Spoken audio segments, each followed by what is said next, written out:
Hello बच्चों, let's see the question and the question says like if we see this question तो the question is about true or false. Like they have given us one statement and हमें बताना है कि ये statement true है कि false. तो उसके लिए बच्चों एक बार statement पढ़ लेते हैं कि statement क्या कह रहा है. तो basically statement is saying sulfate radical is a di-positive radical. तो स्टेटमेंट ये कह रहा है कि जो सल्फेट रेडिकल होता है वो डाई पॉजिटिव रेडिकल होता है. तो चलिए बच्चों देखते हैं कि ये स्टेटमेंट ट्रू है कि फॉल्स.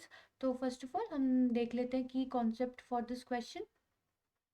तो अगर हम देखें की कॉन्सेप्ट फॉर दिस क्वेश्चन तो हम बात करें सल्फेट रेडिकल की. सल्फेट रेडिकल मतलब हम यहाँ बात कर रहे हैं सल्फेट आयन की. और अगर हम देखें सल्फेट आयन तो हमें मालूम है सल्फेट आयन का जो फॉर्मूला होता है वो होता है SO4 2 माइनस. मतलब कि जो ये इसका जो चार्ज होता है इस रेडिकल के ऊपर वो होता है 2 माइनस. यानी कि सल्फेट रेडिकल जो है वो हमारा डाई नेगेटिव रेडिकल है. डाई नेगेटिव रेडिकल है बिकॉज इसके ऊपर जो चार्ज है वो है नेगेटिव. और स्टेटमेंट में हमें बोला गया है कि sulphate radical is a dipositive radical. तो ये स्टेटमेंट कैसी हो गई है बच्चों, ये स्टेटमेंट हो गई है फॉल्स.